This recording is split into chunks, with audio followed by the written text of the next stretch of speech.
Thank you so much for coming. Very grateful for Dr. Martin for allowing us to have this talk with Rhonda Powell. Let's give her a hand. Rhonda Powell for Congress, the better way. And I'm grateful that you're here. What we're going to do, we're going to start off with a few questions in a moment that I'm going to ask, and I'm going to let you come to the mic, and you'll be able to ask whatever questions that you would like, and hopefully we'll have a good conversation. And if you would like, while you're waiting and while you're listening, you can text your distribution list and let them know what's going on for this hour and invite them to come to Morning Star, and they can meet Rhonda for themselves. Okay? My name is Kevin Lancaster. I'm a part of the Macomb County Ministerial Alliance. Got this assignment from Dr. Martin, so we're going to get ready to get going. Before I say that, I just want you all to know the Bible teaches us, since we're in the house of God, the Bible says when the righteous are in control, then the people, they rejoice. Oh, Rhonda, from, and I believe that she'll be a phenomenal representative for the 10th District and for us. That's why we're here, to be able to spread the word and get behind her and hold her up, right? Thank you for clapping, thank you, right? That's the word of God. So we can take the word of God and apply it to our lives and to let others know around us the importance of the vote, the importance of getting out and supporting and understanding the candidate that they have. And what I love about Rhonda, she's one of us because she's from here, right? So I'm going to get ready to get going. I'm going to get ready to ask Rhonda some questions. And then again, like I said, what we're going to do, we're just simply going to ask you to come up to the mic, get your list of questions, and you'll be able to ask your questions yourself. That good? Everybody good? I can't see you smiling on your ass. All right. First of all, welcome. Thank you. God bless you. I'm glad that you're here. Glad you're taking time out to hang with us. Right. I do have a few questions that I would like to ask you, Rhonda. First of all, just tell us something about yourself. Tell me something about you that I don't know. Okay. Well, I think most people, some people may not know that I'm actually a fourth generation resident of Macomb County. My great-grandparents actually came to, on my paternal side, no, on my maternal side, my grandmother and grandfather, they met here in Michigan, but both of them were brought here by their parents. So, you know, like many folks back then, they were part of the Great Migration of families and that were seeking better opportunities and that. And so they landed in Mount Clemens and Clinton Township and ended up together. So yeah, fourth generation.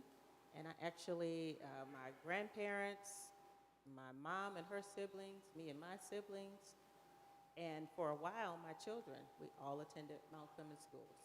Wow. That's good. That's good. Hey, another thing I wanted to ask you about the 10th district, the congressional seat that you're running for. It's new. Can you tell us, or can you describe the new 10th congressional district? Sure. So the state underwent a pretty lengthy redistricting process every 10 years. It's synonymous with the census. There's redistricting. This is the first time that we've had an independent commission to do redistricting and not the legislature. Really? Mm-hmm.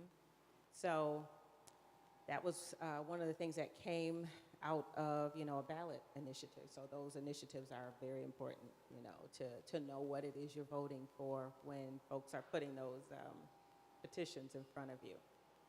But so our district, it used to be, we used to be in the 9th Congressional District, in particular, like Mount Clemens and that. But now, the better portion of central and southern Macomb is all part of the new 10th Congressional District. And a big difference is when Andy Levin was in the 9th District, we had about a 60-40 split. So it was about 60% Macomb County, 40% roughly Oakland County.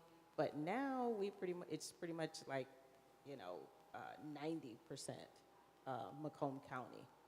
And it's 16 municipalities, all the way from Lake St. Clair. Okay. It does not cross the 8-mile border, but it does cross DeQuinder. And it goes all the way up to Shelby Township and jogs over to Rochester Hills. So only 2 Oakland County municipalities are in the district. But other than that, 14 municipalities across central and southern Macomb. Good, that's good. Who are you going to be running against? So I have opponents. There are 5 of us total on the Democratic side, which is the race that everybody's going to be voting on for August 2nd. And probably, I'm the 5th. I was the last person to enter the race. But the other candidates are Hawaida Araf and Angela Rogansey. She's in Warren. Henry Yanis of Sterling Heights. And Carl Marlinga. Okay. I should say too, I'm sorry, on the Republican side, I think there's only one candidate now, and that is the lifelong candidate, John James. Yeah. Okay, well, moving on from there. Why is this seat so important? That's something to educate us on. I want to hear that. It's so important to you. Well, this seat is very important because, as you guys know, we are, well, I won't assume that you know, but and right now there's so much that is going on in the country at a national level. We're actually watching these hearings right now with the Judicial Committee about what the incidents that played out on January 6th of 2021.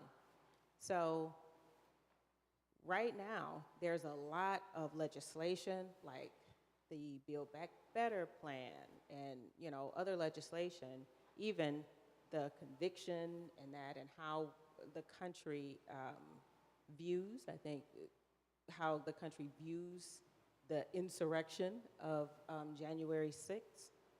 All of that is really, right now, the Congress is having to really do a fine dance to gun legislation. All of this are things we can't get past because we don't have that 60-vote margin. We barely have and traditionally, when you have non-presidential election years, you have a lower voter turnout.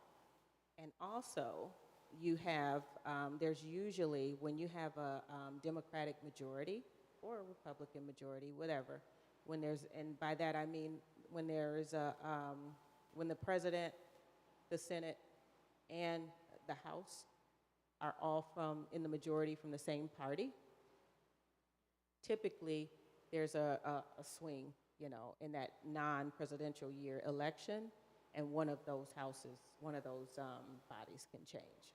So this is important because we need to get legislation passed. We need to,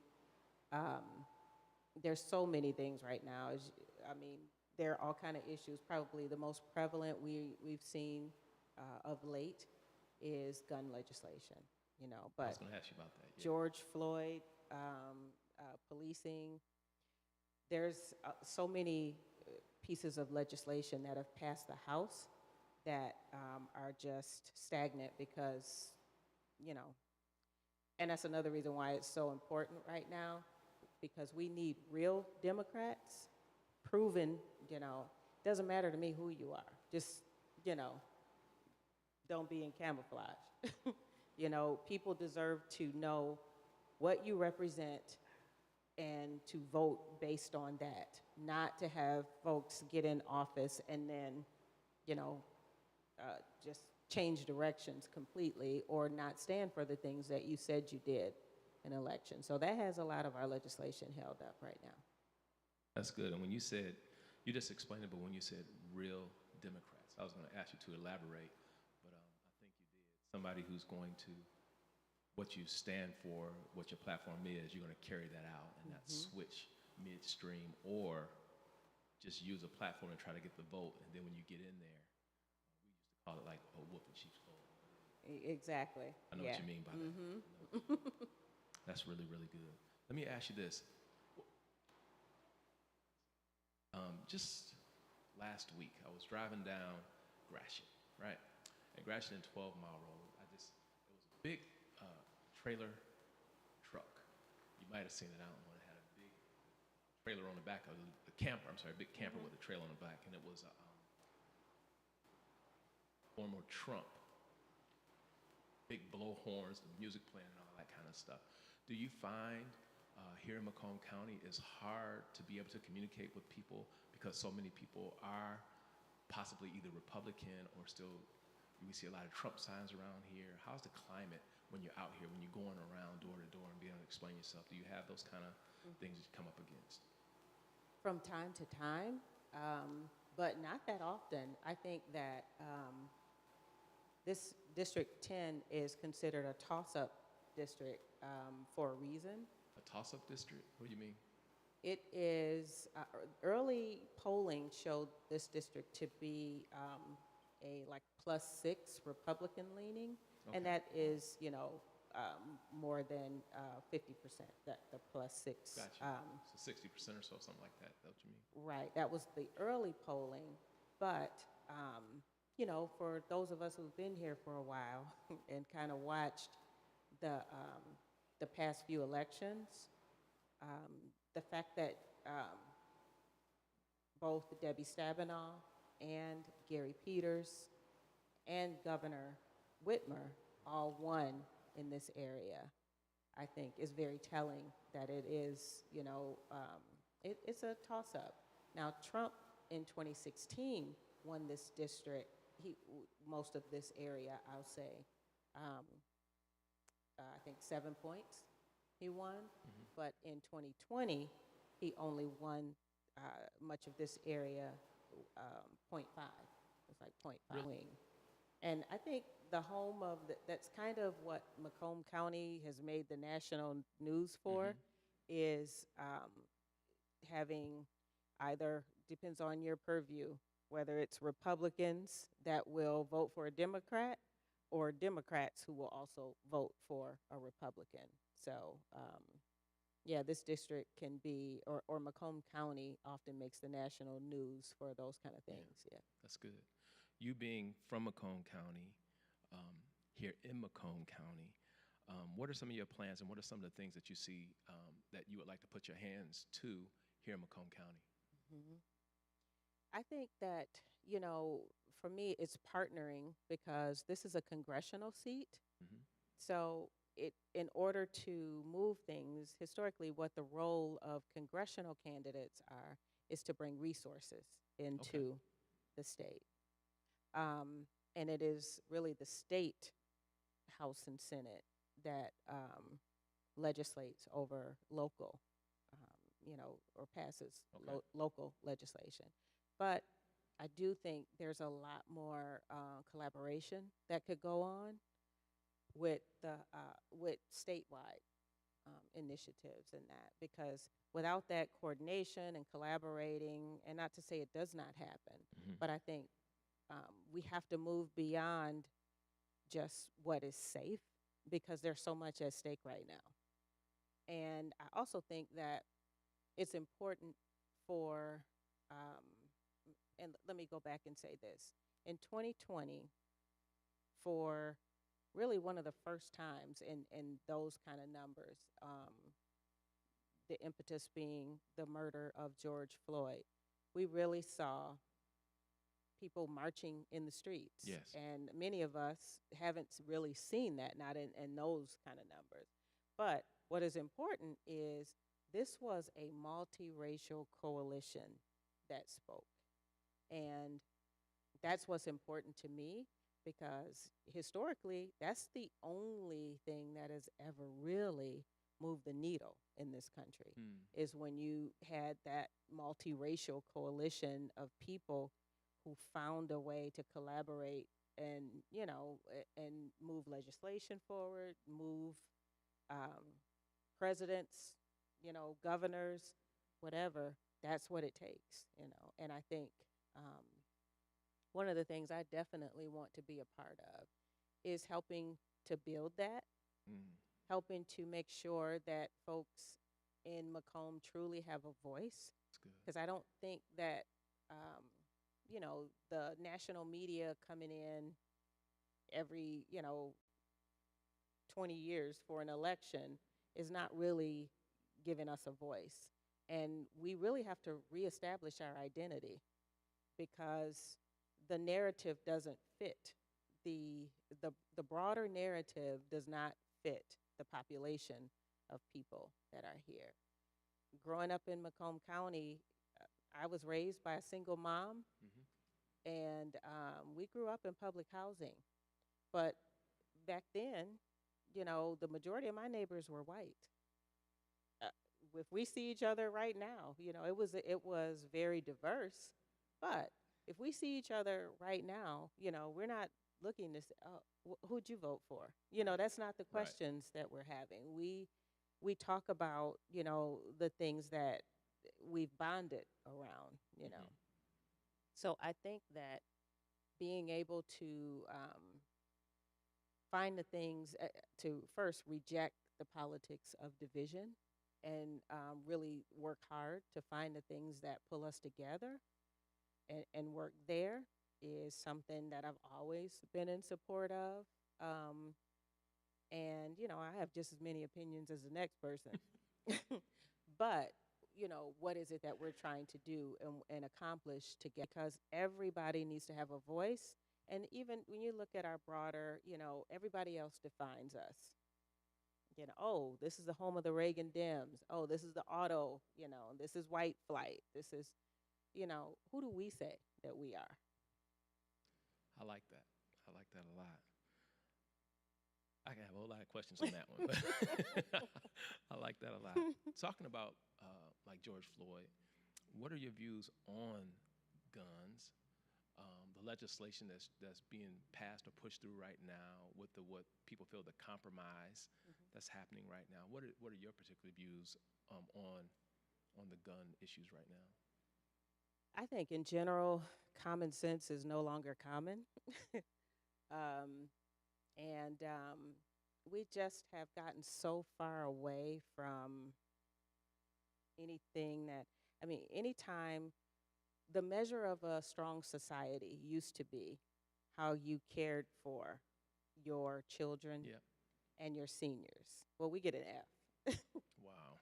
Yeah. So, by that measure, anytime um, we can't take care of our children, anytime, I shared a story that when I was about 4 years old, that was the first time I remember hearing about how deadly guns could be. Mm. And, Wow. you know, my a friend of mine that used to come and play, he would be at his grandmother's a lot. He just stopped coming around. And so my mother finally sat me down and talked to me and said that he was not coming back, that he had been just sitting at home watching TV, and a bullet was shot through the window of their home, and he was killed with one bullet instantly. Wow. So she finally had to sit me down and tell me that. So, you know, never in a million years did, that's a trauma I carry until these things start coming up. Right. You Right. don't Right. really, it doesn't really trigger that. But that's not something that our children should still be dealing with. And we talk about, all this, the talk about critical race theory, and we know that's not being taught in our schools, you Yeah. know? So I really am always about us looking beneath the surface, and it's the same way with the gun legislation. We've taken the Second Amendment and made it the Yes. only amendment in some cases. But I think that, of course, we can, who defines what that means? Hmm. Arms can mean so many things. If you are a black belt, your body, you know, you. So, you know, I just think we have to get back to the core, and the discussion shouldn't be about who can have the strongest gun or not. The question should be about how do we keep each other safe? So I think often the narrative starts off wrong, you know, about, you know, I don't, people have had guns for years. Mm-hmm. People have guns in other countries. Why is it that here, you know, is the place where we're running into schools, we're running into churches, we're running into grocery stores, you know, murdering people on the streets? We need to have a deeper examination of what's going on here. And I think a lot of that has to do with, you know, some of the roots in this country. When you say some of the roots in the country, this is a really good conversation. Mm-hmm. Really good. I like it. I like you. Um, what do you mean by that? Like, because what you said was, and I do agree, we need to have a deeper conversation and help to change the narrative. Mm-hmm. So in your seat, you'll have a voice, so you can change the narrative. Mm-hmm. Correct? Can you elaborate on that for me a little bit more? Sure. Well, we've got this really glossy version of how America was started, Who? you know? Mm-hmm. And the way that we start, the narrative we push, it makes a difference in, you know, just in the perception, the overall perception. The reality is, you know, when folks initially came here, well, the majority of people who came here were not, you know, they weren't all these explorers and that. Many were, you know, criminals Mm-hmm. being banished here, you know. But, you know, because that's where you started doesn't mean, you know, that's who you are today. Right. Any more than that means that, you know, those of us who had enslaved ancestors, it doesn't make us slaves today, you know. Mm-hmm. So, but truth goes a long way Mm-hmm. in, you Amen. know, in Amen. talking about just where we all started from, and, you know, why different, when you look at the census, well, what does the census really count? Are we counting country of origin? Wow. Wow. And how Amen. far back is that? Right. You know, Right. so we just Mm. have to find a place where if we can start from a point of facts and truth, then I think we can solve some of the issues that we're seeing now, because history repeats itself. If you're not honest about it, if you don't deal with it, it will repeat itself. And that's why the violence that was present when this country was started, Mm-hmm. you know, that's important. That's good. So you would be a voice in Congress. Um, that's really good. That's really good. Proud of you. Another question, and then I'm gonna give you all a turn. This is really interesting for me. Um,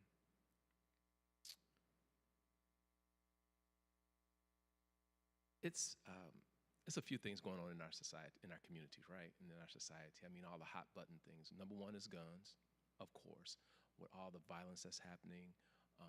But another thing right now that's on the seat is the Roe versus Wade. Mm-hmm. Um, how do you feel? What's your views on that, or how do Mm-hmm. you view that? Roe versus Wade, to me, again, it's the narrative that gets put out. The question that was decided um, by Roe versus Wade is not whether or not a woman should be able to have an abortion, even though that's the narrative that gets pushed. The question really that was settled is whether or not government gets to decide. So we have to stop chasing the shiny dangling object. Wow. It's, you know, it's not, and if someone comes to me, you know, which they probably wouldn't, you know, to ask me, I would send them, you know, I might send them to a pastor, I might send them to a counselor, you know, but I'm not going to send them to Andy Levin. You know what I mean? Right. The question is who gets to decide, and what type of decisions do we want government to be able to make about our reproductive rights, and how is it that government can, be so passionate about the Second Amendment and not the Fourth? We can't do anything, don't even talk about making any changes to the Second Amendment, but That's good. you're willing That's to good. infringe on my Fourth Amendment rights. So, yeah, can we just be consistent? That's good. That's really good. Thank you so much for answering so many of the questions. I'm looking on your brochure here, and you run it under a better way, and it has over 20 years of experience building strong, inclusive teams, raising revenue, services for accessibility.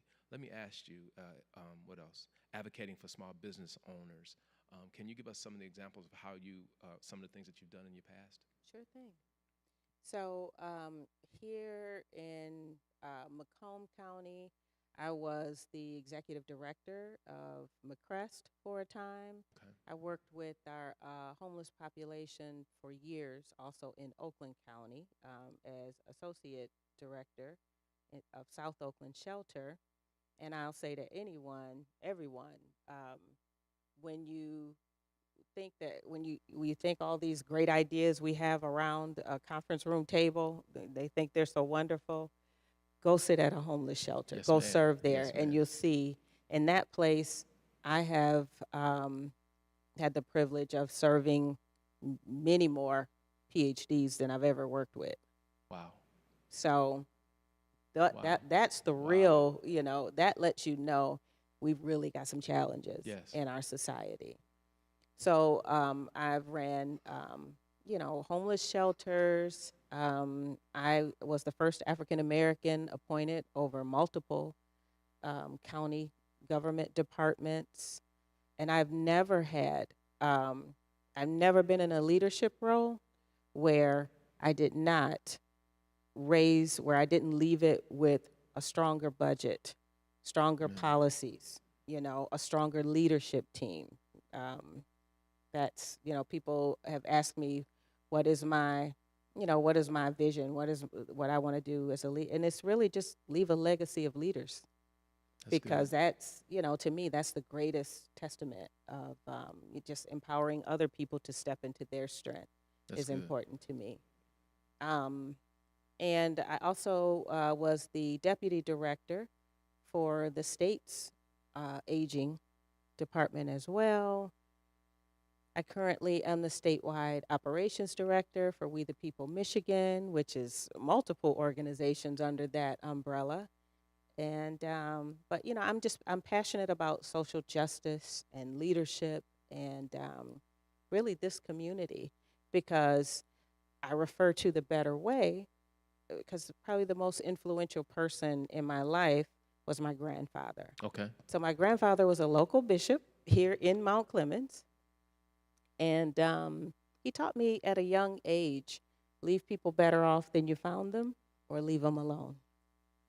So that is what I have sought to do. I really thought I would be, when I was younger, I thought I would be an attorney. First, of course, the first female globetrotter. That didn't work out. I'm still a sports fan, though. So, but that really, the older you get, the more life experience you have, then for me, that really resonated more. And the way that I grew up in that multiracial, public housing complex that's still there, all the challenges we face were really, those are real challenges that you watch folks try to navigate through. And, I wasn't trying to figure out, well, I can't help you because you don't look like me. Mhm. That's ridiculous. When you see people that really are struggling, when you see seniors that, right now utilities are through the roof. I think about just seniors that are on fixed incomes. And, as I cringe at the gas pump, Yes. thinking about those seniors that are trying to navigate that, because I know they have strict budgets. So, those are the things that need to be on our radar. It's not okay to just say, oh, they'll be fine. No, because if when our seniors cannot get out, then they often are socially isolated. And there's a statistic that for seniors, social isolation is the equivalent of smoking a pack of cigarettes a day. So we can't afford to just, turn the other way, and not pay attention. And like went to the point about our children, I had the privilege of being a director over the Community Action Agency, and there, under my umbrella was the Head Start program, Macomb County Head Start. Well, I was that Head Start kid. Right. That was waiting on that bus in Mount Clemens to come. So the things that I'm passionate about, the areas where I see we have challenges in this community are very personal to me because, why are we still seeing it? And why are these incidents cyclical for some folks and not others? That's a good question. That's a good question. Talked about family, and I heard this a long time ago. It takes good, strong families to make good communities. Mm-hmm. What's your view? Like right now, I think the family is sometimes being almost redefined. Mm-hmm. What's your view on family? Mm-hmm. And then I'm gonna turn over to everybody else. Mm-hmm. Well, to me, family that might is be broad. It is, but I can certainly speak, from my perspective. For me, family includes some friends. It includes, of course, my children, siblings and that. But I do have some friends that I'm closer to than some family, mm-hmm. So that would be the traditional definition. So to me, family is the group of people that without a shadow of a doubt love you and love and support you and you reciprocate. Okay. Amen. Thank you. Mm-hmm. Asked a lot of questions. Now we have more people that are here. I want to ask you now if you have any questions, or I would like for you to have some questions. I want you to come up to the microphone. We have a microphone right here in the center. I'd like you to come up and introduce yourself, and then you can ask Rhonda any questions you would like to.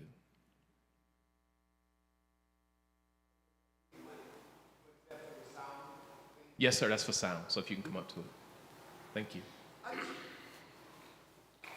Pastor Gary Hunter, I just really like to know what can we do to help and what does the community have to do to make sure that they need to know that not just they know, but their cousin, their brother, little wee, their boyfriend, their used to be boyfriend, like your ex-girlfriend for a minute, so we can get out a vote turnout.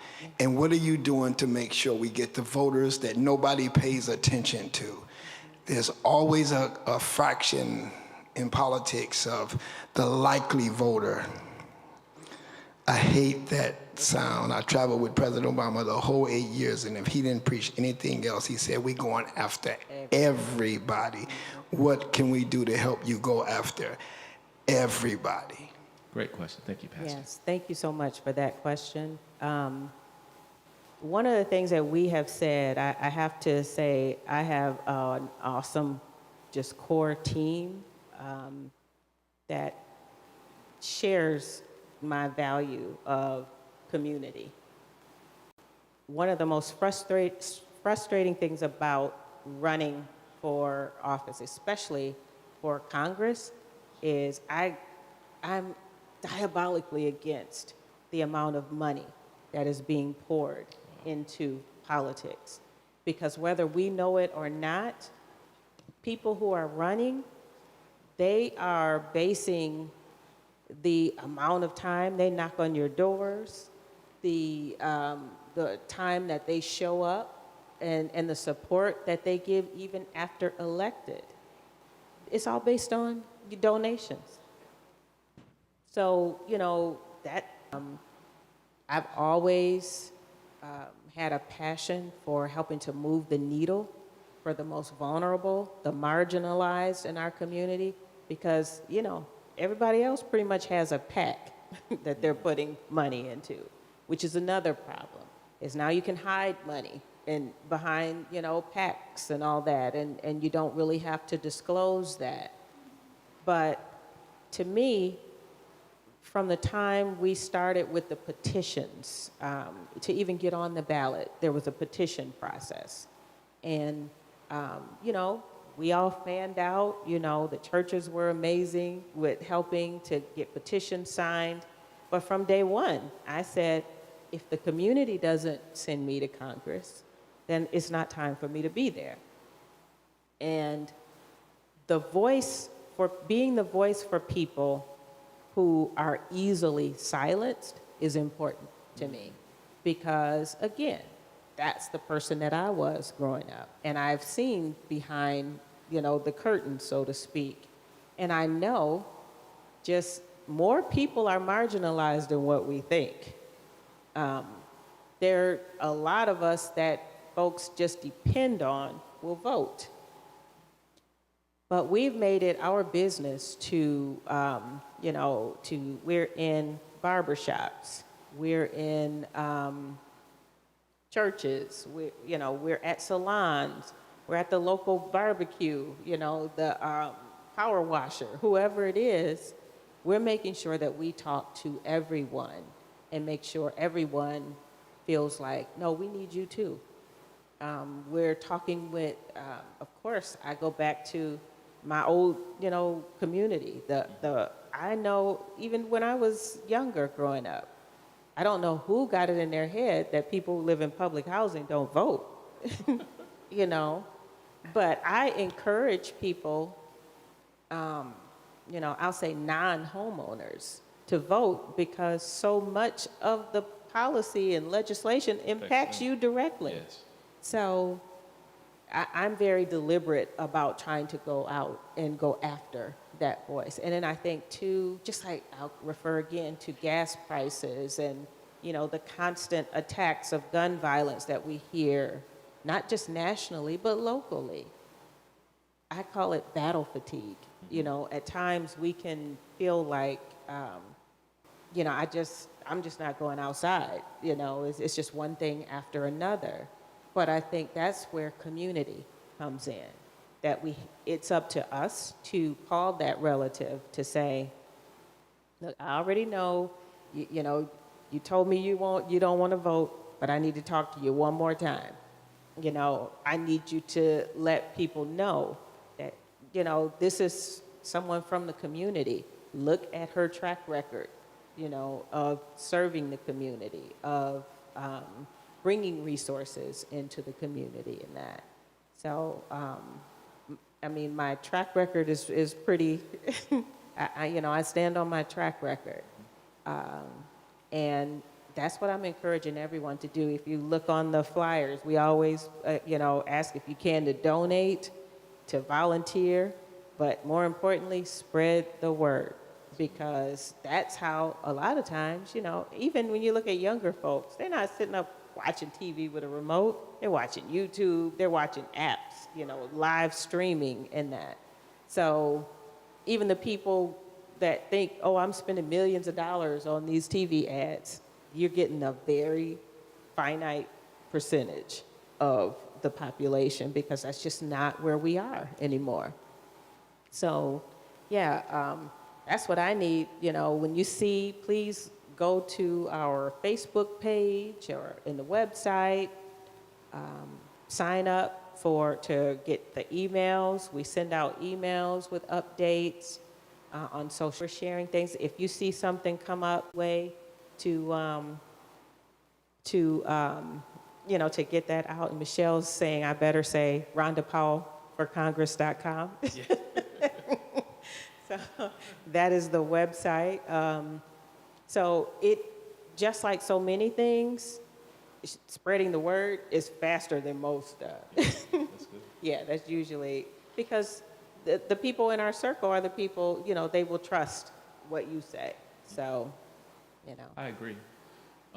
Not to add to that a little bit, is those of us that have influence, that are community leaders or community people, have churches, I think to get someone like Rhonda in front of some of our congregations. It doesn't have to be on a Sunday, but like the example that we have here with Dr. Martin here at Morning Star, to be able to offer offer an opportunity for the community to come in, even over above our churches, to meet Rhonda and to hear what she has to say. I think that's another way that we can help as well, to spread it. Of course, on social media, absolutely, but also getting some of the seats filled so they can hear her one-on-one. Because for me, I know it's a difference when I look at your picture, but when I hear your voice and see your face and understand your body language and know that you really care, that makes a difference. Yes. So I like to challenge our alliance and other pastors who could be watching to do things like that as well, because we do have somebody from us that's going to be there in Washington, right? And we want to make sure that we hold her up. So that's another thing that I can do it, and you can do it as well. Anybody else have any comments or questions? Come on up. God bless you.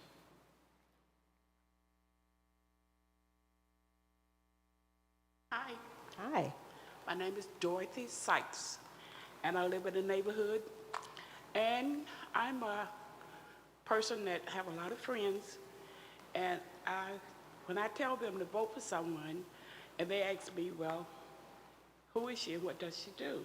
I just don't want to say vote for Rhonda because she's black. If they ask me, why are you running for this position, I would like for you to tell me what you're gonna do, why you wanna do it.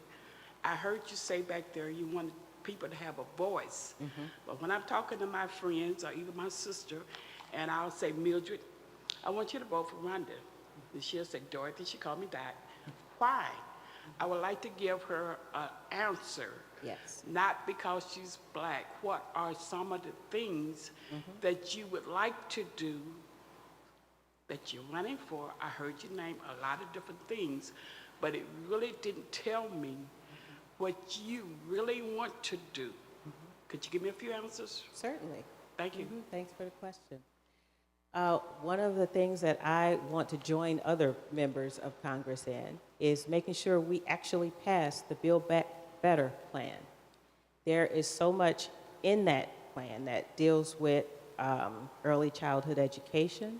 It deals with some of the infrastructure passed separately, but it also deals with clean air and water.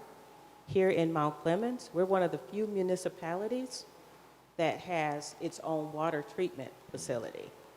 That's something that needs to be on our radar. We're not that far removed from Flint. Wow. And when you look at what the impetus was, with job loss and, combative city council and things like that, loss of revenue and economic downturn, those are things we need to have on our radar because that's not stuff that's coming up right now. So those are things that are important to me. Pay equity for women in the leadership teams that I've talked about. Many people would be surprised to know, ask your local government, do the women how many women do you have in the ones who are in leadership positions? Do they make the same amount as the men who are in leadership? You'd be surprised what your tax dollars are funding right now.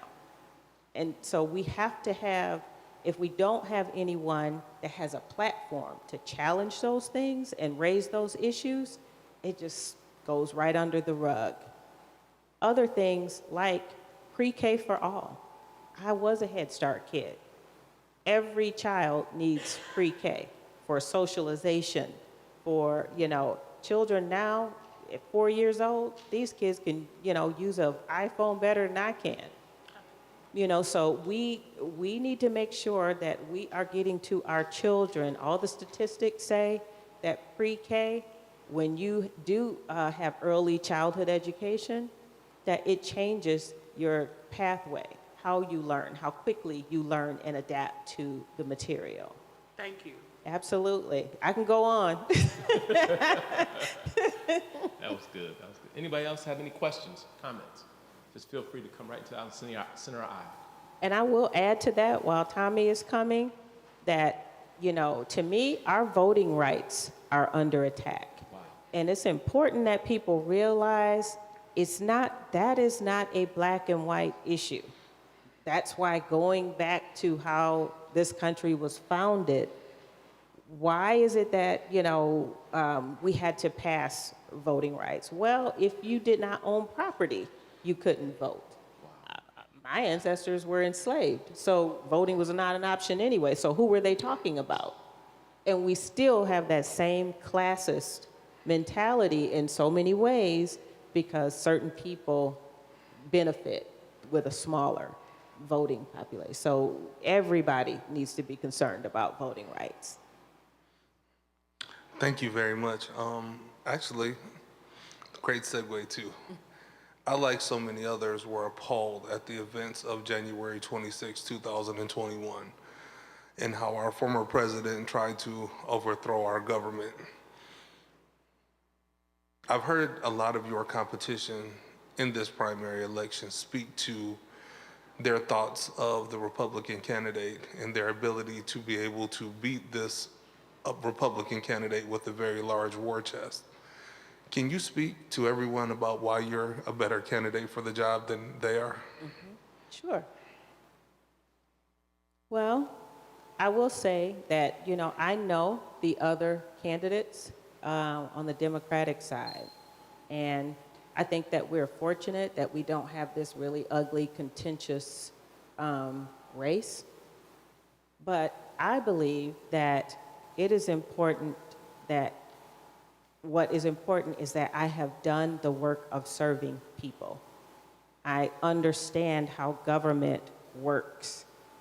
As I've said many times, I've been the person that legislators come to help their constituents. Like if you call any legislator, you get their constituent services, and you say, oh, my water bill is too high, or, whatever the case may be, that legislator they pick up the phone and call somebody else. And that person that they normally would call would be me. Mm-hmm. So, because it was my teams that have, dealt directly with the public and had to navigate the legislation that someone else enacted. So what people don't know is, like, if you don't understand, I'm going to stay on the analogy of the water bill. And if you don't understand that, my water bill is going up, what's easiest to say is, oh, Detroit is hiking up my water bill. Because now, especially the leadership here in Macomb says, we're part of the Great Lakes Water Authority, and we don't like that. And well, how Detroit's water bills actually has been going down, and ours have been increasing. That's because there is no regulation on the amount of additional levies that can be added to your water bill right here. So Detroit sets a rate, the Great Lakes Water Authority sets a rate, but that's not Mount Clemens. We're on a different system. But when it hits the local municipality, they can add a tax onto that. They can add a fee. So anywhere they are losing revenue, then that's one of the places. They can add $10, $6 onto your bill, and you may not even know, they can just say, oh, the water rates went up. But because those are the kind of things I've had to navigate, then I understand that. So understanding how legislation impacts us when it leaves Congress, when it hits the states, as I say, can add their 2 cents. The local municipality can add their 2 cents. Sometimes the county can add. All of that often causes the initial legislation to become unrecognizable. So we need to have people who understand what that process looks like and has had to walk people through it, because now that says where my lens is different to say, no, we need to put some safeguards in this legislation so that it can't be changed that way, or make it more difficult to change it and add, so it morphs. Prime example is a crime bill. I often talk about the crime bill, and it, for a while was just another hot topic. But, I came of age in the 80s, and so many of the black and brown young men I grew up with, and a lot of poor white guys, they, some of them are just getting out, in the last, say, 10 years, were locked up, and then they had the 3 strikes and all that. Well, they got all 3 strikes in some cases with 1 arrest. So if you read the crime bill, there is nothing in the crime bill that says, hey, all of you, local law enforcement, go out and target every poor black and brown young man you can find. That's not in there. So what happened when it left the U.S., when it was enacted? And then, Congress doesn't implement the law. It comes to the states. So the state tacked on something. And then the local prosecutor interpreted that one way. And the local police department decided, oh, this is how we're going to do that. So having an understanding of how legislation can morph as it comes down through the system is extremely important. It's good. Wow. Anyone else have any questions for Rhonda Powell?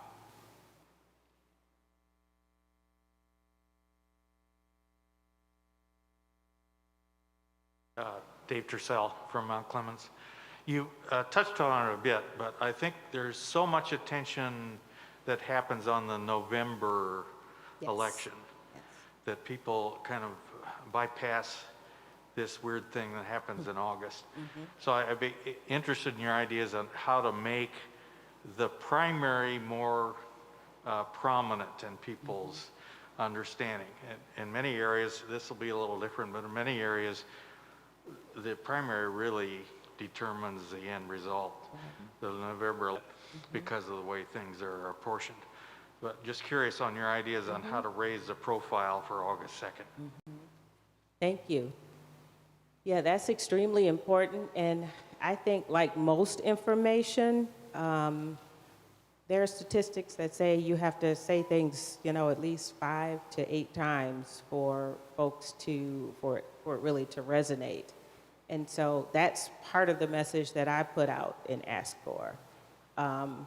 We share it all the time, August 2nd, August 2nd, August 2nd, and put it on social media, on the website. I talk about it when I'm out. Our team talks about it.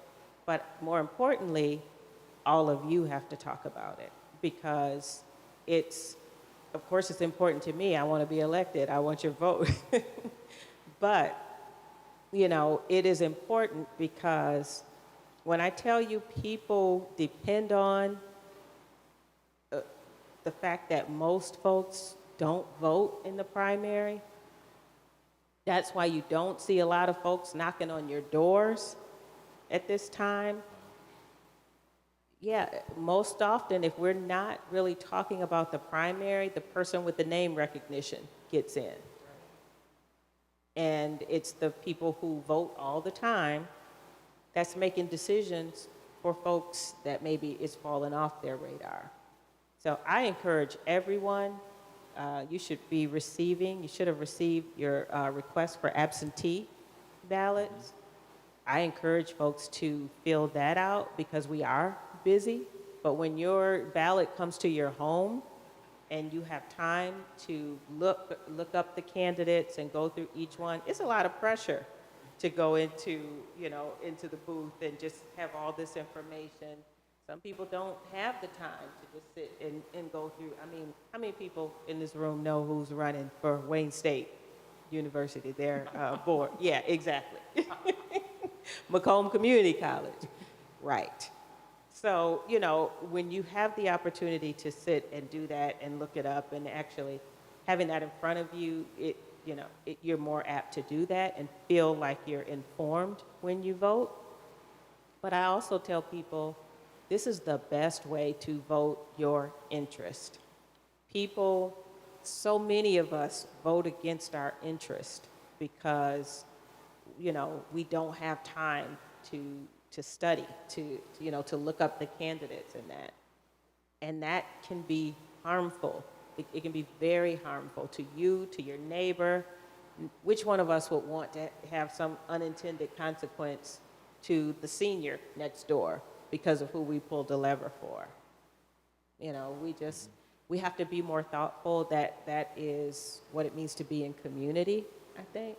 So, yeah, I would say please pass the word. I want us to prove all the critics wrong for the right reason. In 2016, remember the polls all said Hillary couldn't lose. Hillary lost. So, we can't just watch every once in a while the poll will come out and, we say, oh, okay, well, Rhonda's good. She's rising in the polls. No, I need your vote too, and everybody that's connected to you. Amen. Would anybody else like to have any questions for Rhonda?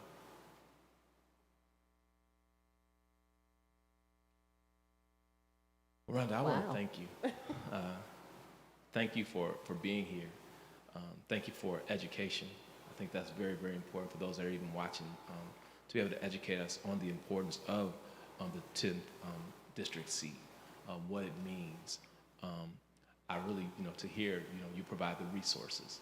And I really like that aspect, providing resources, but you have a hand on the pulse, at least here in Macomb County. That is unique and phenomenal. August 2nd is very, very important. Yes, it is. Right? To get her through the primaries to everybody, that's very, very important. Once we get her through the primaries, right, then she goes for the actual November election. So it is important for all of us, everyone reach someone, everyone tells someone, right, because we want her to get through with flying colors there, right, so she can go higher, right? So I thank you all for coming. I thank you for your questions. I did have someone sent me something on here. Oh, okay. And they just wanted to make sure, one of the pastors, we wanted to make sure that this was going to be available so they can watch it and then show it to different people. So that's very, very good. So thank you so much, Pastor Ireland, for asking that question. He wants to send it to other people. Oh, for and sure. what he's doing, that's what we want everybody to do. So just remember, August is important. Yes. Second, right, let's make sure that we invite others to come. If you got to drive somebody to the poll, take them to the poll, right? Or what you said is so important because I have it now too, the absentee ballot. That's it, right? Encourage others to fill that out, and let's see her go higher and higher, right? Is there any last things you would like to say before we close out? No, I'll add my thanks. I appreciate you guys taking the time to be here and just to learn more. Please stay in touch. I'm happy to come and talk with, even like neighborhood associations or, community groups and that, because this is a grassroots campaign.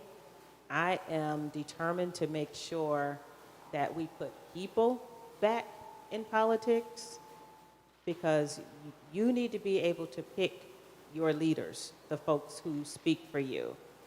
Profits are picking politicians right now.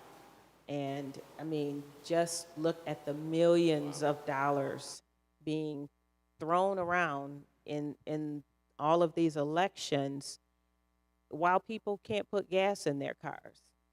While at the same time, we're adding all this money, throwing all this money in politics, then we're also seeing, pantry days expand.